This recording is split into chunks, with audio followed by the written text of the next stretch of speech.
Good morning everyone. कैसे हैं आप सभी? उम्मीद है आप सभी बहुत अच्छे होंगे। आज हम आपके जो हिंदी भाषा कौशल का जो बुक है उसका अध्याय 18 पढ़ने जा रहे हैं, जो कि है अपठित गद्यांश। अपठित गद्यांश होता क्या है?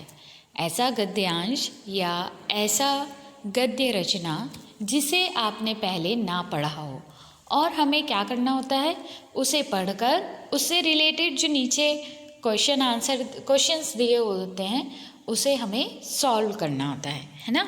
तो हम किस तरीके से, देखो पहली बात तो ये कि हमने पहले वो चीज़ पढ़ी नहीं है तो हम उसका आंसर कैसे दें, है ना। तो उसका आंसर देने के लिए सबसे पहले आपको क्या करना चाहिए, जो भी आपको अपठित गद्यांश या अपठित पद्यांश दिया रहता है उसे आप 2 से 3 बार रीडिंग करो। जब आप पहली बार रीडिंग करोगे तो आपको थोड़ा सा समझ में आएगा, है ना, पढ़ोगे उसको। सेकंड बार जब आप रीडिंग करोगे तो आपको थोड़ी सी लाइंस और क्लियर हो जाएगी, और जब थर्ड टाइम रीडिंग करो तब उसके पहले उसके जो क्वेश्चंस हैं उनको भी पढ़ लो, ताकि क्या होगा, जब आप क्वेश्चंस पढ़ के लास्ट टाइम रीडिंग करोगे तो आपको बिल्कुल पता चल जाएगा कि उन क्वेश्चंस के आंसर कहाँ हैं या हम उन क्वेश्चन का आंसर कैसे लिख सकते हैं। ठीक है, तो चलिए हम देखते हैं यहाँ पर कुछ अपठित गद्यांश के उदाहरण दिए हुए हैं जिन्हें आपको कैसे सॉल्व करना है या उनमें किस तरीके के क्वेश्चंस आते हैं यहाँ पर बताया गया है। तो हम सबसे पहले उन्हें देख लेते हैं। अपठित का अर्थ होता है जो पहले ना पढ़ा हो। अपठित गद्यांश किसी लेख, कहानी, निबंध के वे अंश होते हैं जो पहले कभी पाठ्यक्रम में ना पढ़े गए हों। इसमें विद्यार्थियों को एक गद्यांश दिया जाता है जिसे पढ़कर उन्हें दिए गए प्रश्नों के उत्तर देने होते हैं। इनके अभ्यास से उनकी भाषा की पकड़ मजबूत होती है। इससे उनमें विषय वस्तु को समझने की क्षमता बढ़ती है। जब कभी भी आप अपठित गद्यांश के प्रश्नों के उत्तर दे रहे हों तो निम्न बातों का ध्यान विशेष रूप से रखें। सबसे पहले दिए गए गद्यांश को ध्यान से पढ़ें ताकि उसका अर्थ समझें। उसमें आई मुख्य बातों को रेखांकित कर लें। प्रश्नों को पढ़कर ध्यानपूर्वक गद्यांश में उनके उत्तर ढूंढें। उत्तर अपनी भाषा में लिखें तथा छोटे छोटे दें। देखो यहाँ पे और क्लियर कर दिया कि अपठित गद्यांश किसे कहते हैं, जो पहले पढ़ा ना हो, जिसे हमने अपनी जो पाठ्य पुस्तक है या बुक है उसमें हमने पहले पढ़ा ना हो, है ना। ऐसे बिल्कुल नए हमको जब गद्यांश दे दिए जाते हैं उन्हें ही कहते हैं अपठित गद्यांश। फिर क्या करना है, उनको ध्यानपूर्वक पढ़ना है। उनको पढ़ने के बाद जो उसमें आपको लग रहा है कि इम्पॉर्टेंट लाइन है या वर्ड है उसको अंडरलाइन कर लो। अंडरलाइन करने से क्या होगा, जब आप क्वेश्चन पढ़ोगे तो उससे ही रिलेटेड उनके आंसर होंगे और आपको वापस आंसर इतना ज़्यादा सर्च करने की ज़रूरत नहीं पड़ेगी। थर्ड बात क्या ध्यान रखनी है, प्रश्नों के उत्तर ढूंढने के लिए गद्यांश को फिर से वापस से अच्छे से पढ़ना है और जो उसके आंसर हैं उन्हें अपनी भाषा में लिखना है ना। पूरी बुक की भाषा नहीं लिख देनी चाहिए।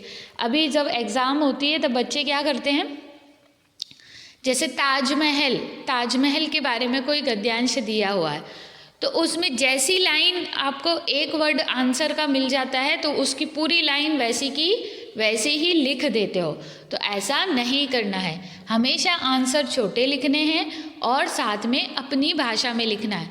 उसमें क्वेश्चन जितना पूछा गया है बस हमें आंसर उतना ही देना है। ठीक है, चलिए अब हम यहाँ पर कुछ उदाहरण देख लेते हैं और फिर उनके आंसर निकालने की कोशिश करेंगे। पहला देखते हैं।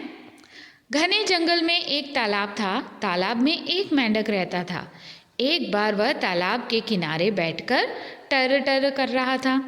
तभी एक कौवे की नज़र उस पर पड़ी। वह मेंढक के पास आया और उसे पकड़ लिया। मेंढक को लगा कि अब उसका अंत सामने है। तभी मेंढक को एक उपाय सूझा। वह बोला, भाई मेरा शरीर गंदा है, इस पर बहुत से कीचड़ लगा है, पहले धो लो फिर खाना। कौवे को मेंढक की बात सही लगी। वह उसे लेकर तालाब के किनारे गया। मेंढक को रख वह अपनी ही जैसे ही पानी लेने बढ़ा, मेंढक फुर्ती से कूदकर तालाब में चला गया। कौवा हाथ मलता रह गया। अब देखो क्या हुआ, एक जंगल था, वहाँ पर एक तालाब था। अब ये मैं एक स्टोरी के रूप में बता रही हूँ ताकि आपको बिल्कुल अच्छे से समझ में आ जाए। वहाँ तालाब के किनारे पर एक मेंढक बैठ के बहुत टर टर आवाज़ कर रहा था। तो एक कौवा था, उसकी नज़र उस पर पड़ गई। उसने देखा कि अरे यहाँ पे तो मेंढक बैठा हुआ है ना। तो वो गया और उसने उस जो मेंढक को तुरंत पकड़ लिया। पकड़ने से क्या हुआ, जैसे ही पकड़ा, अब मेंढक को लगने लगा कि मेरा अंत निकट आ गया, अब मैं मर ही जाऊंगा। तो वो जो मेंढक रहता है वो बहुत चतुर रहता है। तो वो उसको कहता है कि अरे आप मुझे खाना चाहते हो तो खा लेना, मगर पहले मुझे साफ़ तो कर लो, मेरे शरीर में इतना कीचड़ लगा हुआ है। तो कौवा बिल्कुल सोच में पड़ जाता है कि हाँ देखो ये तो सही बात बोल रहा है। अब कौवे ने उसको छोड़ दिया और वो जैसे ही पानी लेने गया तालाब में कि उसको साफ़ करेंगे, इतनी देर में क्या मेंढक वहाँ रुकने वाला था? बिल्कुल भी नहीं, वहाँ से कूद गया और उसने अपने आप को बचा लिया। अब देखते हैं इसका जो प्रश्न दिए हुए हैं इसमें उनको देखते हैं। तालाब में कौन रहता था? तो कौन रहता था तालाब में? कौवा रहता था, मेंढक रहता था, चूहा रहता था, शेर रहता था। कौन रहता था? मेंढक। मेंढक कैसे बोलता है? अभी हमको ऊपर की लाइन में सब चीज़ें ये क्लियर करी हैं। तो मेंढक कैसे बोलता है? टर टर बोलता है। मेंढक को किसने पकड़ लिया? किसने पकड़ा था? कौन आया था ऊपर से नीचे? कौवे ने। जब कौवा मेंढक को तालाब के किनारे रख पानी लेने गया तो मेंढक ने क्या किया बताओ? कौवे का इंतज़ार किया कि आओ भाई पानी लेके आओ, मुझ पे डालो, मुझे साफ़ करो और खा लो। कि भाग गया, तालाब में कूद गया, पेड़ पर चढ़ गया। कहाँ कूदा था? तालाब में कूद गया था। ठीक है, फिर आगे इस गद्यांश से हमें क्या शिक्षा मिलती है?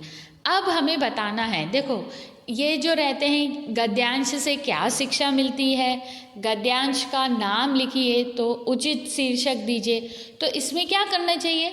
बिल्कुल उसको अच्छे से पढ़ो और बिल्कुल जो सटीक शब्द निकलते हैं ना उसके लिए वो बताना चाहिए। संकट आने नहीं देना चाहिए, संकट में भगवान से मदद मांगनी चाहिए, संकट में डर जाना चाहिए, संकट में सूझबूझ से काम लेना चाहिए। तो आंसर क्या होगा? सूझबूझ से काम लेना चाहिए। संकट आने नहीं देना चाहिए, ऐसा तो लाइफ में कभी होगा ही नहीं। देखो संकट किसकी लाइफ में आता है? मुश्किलें किसकी लाइफ में आती है? जो काम करने की कोशिश करता है ना। अब जो काम करने की कोशिश ही ना करे, वो अपनी जगह से हिले ही नहीं, सब कुछ उसको वहीं के वहीं मिल जाए, उसकी लाइफ में क्या रहेगा? कुछ भी नहीं। लेकिन जो इंसान दिन रात मेहनत करता है, मुश्किलें उसके सामने ही आती है। फिर संकट में भगवान से मदद मांगनी, भगवान भी उन्हीं लोगों की मदद करता है जो स्वयं आगे बढ़कर काम करते हैं। संकट में डर जाना चाहिए। देखो जब भी मुसीबत आती है हमारा मन विचलित जरूर होता है, लेकिन हमें डरना नहीं चाहिए। उस सिचुएशन से हम कैसे बाहर निकल सकते हैं, हमें ये सोचना चाहिए। ठीक है, चलिए अब हम यहाँ पर हमको अभ्यास दिया हुआ है। ठीक है, एक्सरसाइज दी हुई है, अब हम इसको करते हैं। किसी कुम्हार के घर में एक बहुत मोटा सांप रहता था। एक बार वह अपने बिल से निकलकर साथ वाले छोटे से बिल में घुसा तो उसका शरीर जख्मी हो गया। जख्मी सांप को देख चींटियां उस पर टूट पड़ी। सांप ने बहुत सारी चींटियों को मारा, अनेक को कुचला, फिर भी वह चींटियों को समाप्त न कर सका और न ही उन्हें डरा सका। चींटियां घायल सांप के शरीर को नोच नोच कर खा गई। इस प्रकार सांप मर गया। इसीलिए कहा जाता है कि हमेशा बहुमत की शक्ति को ध्यान में रखना चाहिए। ठीक है, यहाँ पर क्या बता रहे हैं कि एक घर में एक बहुत मोटा सांप रहता था। अब सांप को देखकर तो सबको डर लगता है ना। लेकिन सोचो वो एक चींटी है ना, चींटियों ने जब आपस में मिलकर उस पर हमला किया तो उन्होंने इतने बड़े सांप को भी हरा दिया, मार दिया। अब क्या हुआ, एक दिन वो अपने बिल से निकला और पास में एक छोटा सा बिल था, वहाँ पर चला गया। वहाँ जाने से क्या हुआ, जो उसका शरीर था वो जख्मी हो गया क्योंकि वो तो पहले बड़े बिल में रहता था, अब वो छोटे बिल में चला गया तो उसमें उसको जाने में प्रॉब्लम हुई होगी। तो जैसे ही उसका शरीर जख्मी हुआ वैसे ही चींटियों ने उस पर हमला बोल दिया, और हमला बोलने के साथ ही उसने क्या किया, बहुत सारी चींटियों को खाता गया, बहुत को कुचल दिया। मतलब अगर अपने को भी चींटी काटती है तो अपन मारने की कोशिश करते हैं कि नहीं, वैसे ही उस सांप ने भी किया। लेकिन क्या हुआ, जब इकट्ठी चींटियों ने हमला किया तो वो उनको नहीं मार पाया, और उन चींटियों ने ही उसे नोच नोच कर खा गए और उसे मार दिया। ठीक है, तो यहाँ पर ये बताया है कि एक इंसान मेहनत करे किसी काम को करने के लिए तो उसका बल कम पड़ता है, लेकिन जब उस काम को करने के लिए बहुत सारे लोग उसका सपोर्ट कर देते हैं तो वो काम आसानी से जल्दी हो जाता है। ठीक है, कुम्हार के घर में कौन रहता था, बताओ। अब ये कहानी किसके बारे में चल रही थी, सांप के बारे में। तो सांप रहता था, जख्मी सांप पर कौन टूट पड़ा, कौन आया उसको खाने के लिए, चींटियाँ। चींटियों ने घायल सांप को क्या किया, खा गई। चींटियों को भगाने के लिए सांप ने क्या किया, मारा और कुचला, फुफकारा, बिल में घुस गया, पेड़ पे चढ़ गया, मारा और कुचला।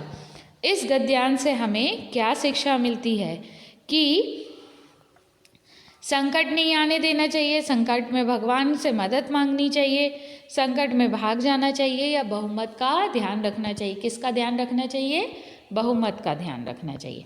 चलिए अब दूसरा अपठित गद्यांश पढ़ कर देखते हैं। पोरबंदर में गांधी जी की बाल्यावस्था व्यतीत हुई, वहीं उन्होंने प्रारंभिक शिक्षा प्राप्त की। जब गांधी जी 7 वर्ष के थे तब उनके पिता दीवान होकर राजकोट गए। उनको वहाँ एक विद्यालय में दाखिला कराया गया। गांधी जी स्वभाव से ही संकोची थे। अपने स्वभाव के अनुसार ही वे अपने सहपाठियों से संपर्क स्थापित करने का प्रयास नहीं करते थे। प्रारंभ से ही गांधी जी की माता पिता की सेवा में मन लगा रहता था। चूँकि उनके जीवन में श्रवण कुमार और राजा हरिश्चंद्र के व्यक्तित्व का काफ़ी प्रभाव पड़ा था, इसीलिए वे विद्यालय के समीप के समय के पश्चात अपनी माता पिता की सेवा में लगे रहते थे। देखो जो ये गद्यांश है इसमें हमें गांधी जी की जो उनका नेचर था, जो उनका स्वभाव था, उसके बारे में बताया गया। क्या बताया हुआ है कि बाल्यावस्था में गांधी जी पोरबंदर में रहा करते थे। वहीं पर उनकी प्रारंभिक शिक्षा मतलब LKG, UKG, नर्सरी, प्राइमरी ये सब वहीं पर चल रही थी।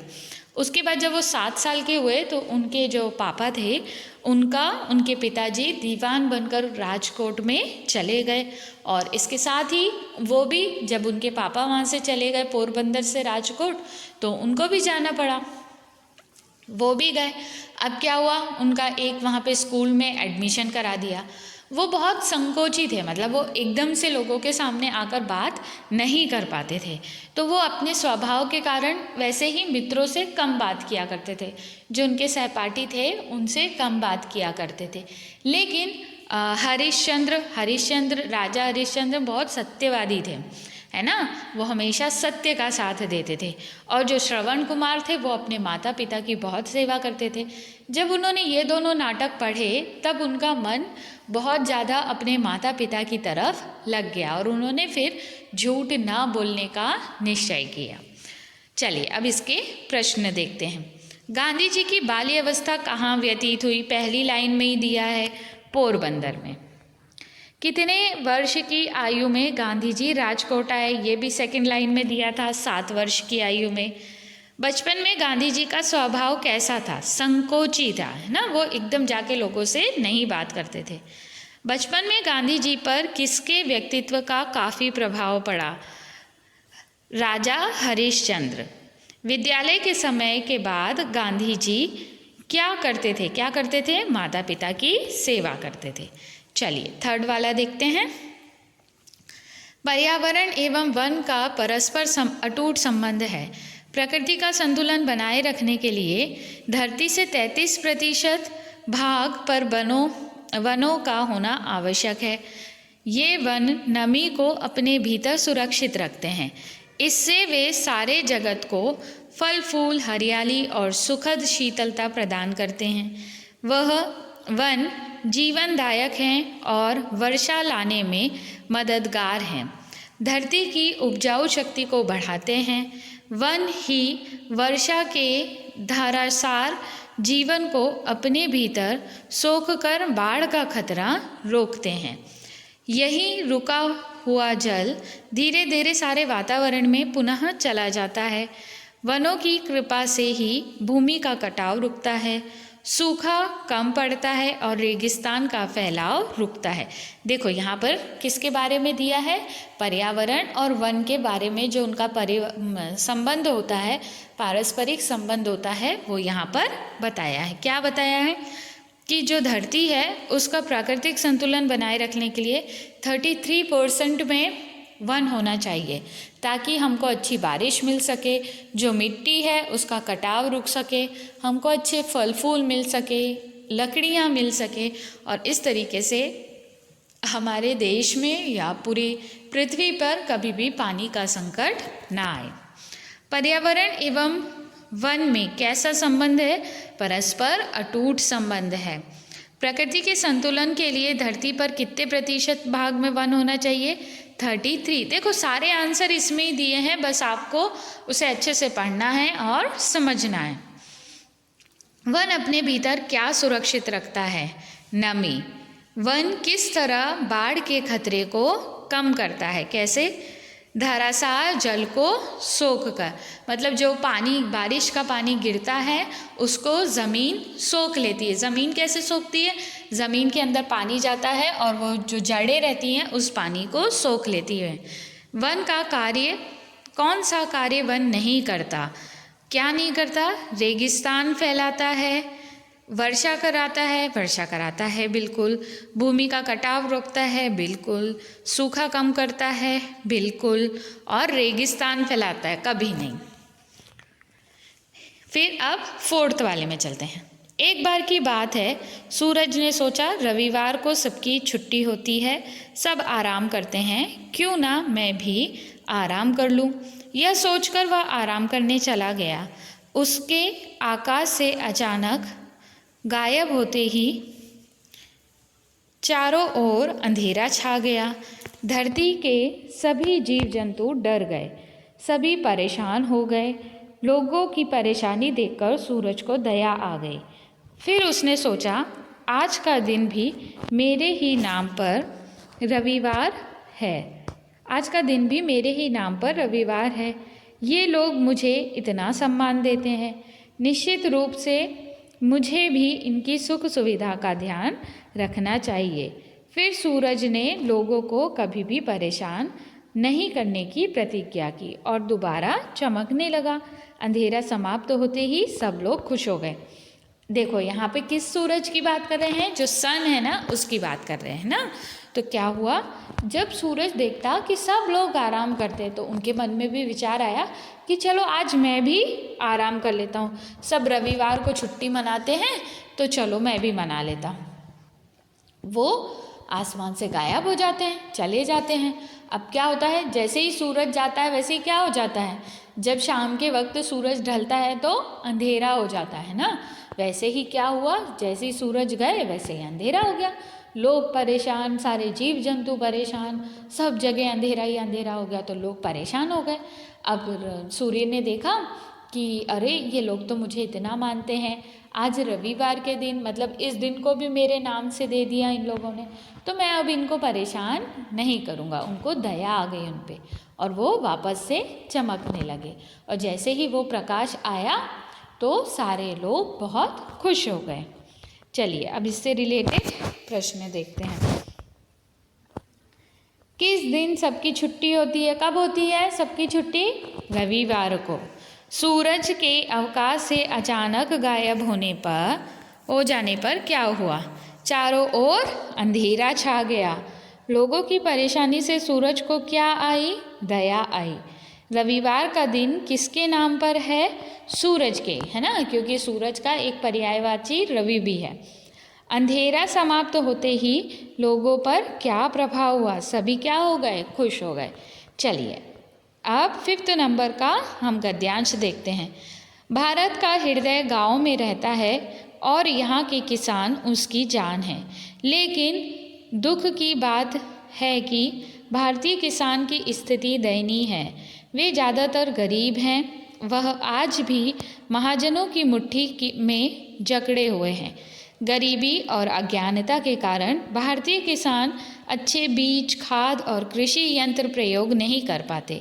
किसानों की दशा को ठीक करने के लिए भारत सरकार ने कई कार्य किए हैं।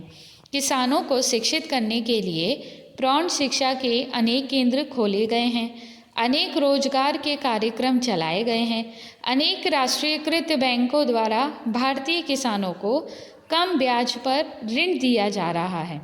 पशुओं की चिकित्सा हेतु अस्पताल भी खोले गए।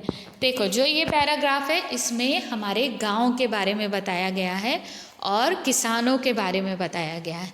क्या बताया गया है कि आज भी बहुत से गांवों में ज़मींदारी प्रथा चल रही है, जिसमें क्या होता है, जो ज़मींदार होते हैं वो किसानों से ज़मीन गिरवी रखवा लेते हैं और फिर उनसे ब्याज इतना लेते हैं कि कभी कभी वो किसान उसे पटा नहीं पाते, तो या तो वो उनके घर के ही नौकर बन के रह जाते हैं या फिर उनको अपने खेत से, अपनी ज़मीन से हाथ धोना पड़ता है। तो इन सब चीज़ों से किसानों को बचाने के लिए शासन जो है, जो हमारा मैनेजमेंट है, गवर्नमेंट है, वो क्या कर रही है, किसानों के लिए हमेशा नए नए कार्यक्रम प्रस्तुत करती रहती है। जैसे प्रौढ़ शिक्षा मतलब जो बुज़ुर्ग हो जाते हैं, है ना, जो लोग बड़े हो जाते हैं, उनको पढ़ना लिखना नहीं आता है, तो वो जो व्यापारियों से और इन लोगों से अच्छे से बात नहीं कर पाते, इनकी बातों को समझ नहीं पाते और अपना नुकसान करा लेते हैं। तो ऐसे व्यक्तियों को आंगनवाड़ी में पढ़ाया जाता है ना, उन्हें प्रौढ़ शिक्षा दी जाती है। अब उसके लिए उनसे टाइम निर्धारित करवा लिया जाता है, या तो वो सुबह पढ़ लें या फिर शाम को, जब वो सारा काम करके फ्री हो जाते हैं उसके बाद उनके लिए क्लासेस लगाई जाती है। जैसे आपको पढ़ाया जाता है वैसे ही उनको भी पढ़ाया जाता है, ठीक है। और उनको सारे कृषि यंत्रों को चलाना सिखाया जाता है, उन्हें बैंक से लोन मिलता है, बहुत कम रेट ऑफ इंटरेस्ट में उन्हें लोन मिल जाता है। तो ये सारी तरीके से किसानों की मदद की जा रही है ताकि हमारे जो फसल उत्पादन है वो बहुत अच्छे से हो सके। और अभी तो आप न्यूज़ चैनल ऑन करोगे तो किसान आंदोलन बिल्कुल चरम सीमा पे है अपनी, है ना, और लोग उस किसान हैं वही उस बिल को बहुत अच्छे से समझ सकता है। चलिए अब हम इस चैप्टर के गद्यांश देखते हैं, गद्यांश के प्रश्न उत्तर देखते हैं कि जो अभी हमने गद्यांश पढ़ा था वो किसानों वाला, उसमें आखिर आया क्या है। भारत का हृदय कहाँ बसता है, गांव में। ज़्यादातर किसान कैसे हैं, गरीब हैं। भारतीय किसान अच्छे बीज, खाद और कृषि यंत्रों का प्रयोग क्यों नहीं कर पाते, गरीबी और अज्ञानता के कारण। प्रौढ़ शिक्षा केंद्र किसके लिए खोले गए हैं, बताओ, शिक्षा देने के लिए। किसानों को ऋण देने के लिए भारत सरकार ने क्या किया है, राष्ट्रीयकृत बैंक खोला है, ठीक है। ऋण देने के लिए ऋण कहाँ से मिलता है, लोन कहाँ से मिलता है, बैंक से मिलता है। और एजुकेशन कहाँ से मिलेगी किसानों के लिए, प्रौढ़ शिक्षा केंद्र से, ठीक है। तो इस तरीके से ये सारे क्वेश्चंस के आंसर हो गए। आपको अभी तक 6 गद्यांश मैंने समझा दिए हैं और अब आपके अगर बुक एग्ज़ाम में भी ये गद्यांश आते हैं या दूसरे गद्यांश आएंगे जो आपने कभी पढ़े नहीं होंगे, है ना। अपठित का मतलब भी यही होता है ना, अभी हमने सबसे पहले यही जाना कि अपठित का मतलब क्या होता है, जो कभी पढ़ा ना हो। तो ऐसे गद्यांश आएंगे, आपको क्या करना है, उसे 2 से 3 बार पढ़िए, रीडिंग करिए और फिर उसके क्वेश्चन आंसर सर्च करिए। तो सर्च करने के लिए भी सबसे अच्छा आइडिया क्या होता है, जब आप पढ़ते हो आपको कुछ इम्पॉर्टेंट वर्ड्स लगते हैं, उनके नीचे अंडरलाइन कर लो और फिर जब आप आंसर सर्च करोगे तो आपको आंसर इजी वे में मिल जाएंगे, ठीक है।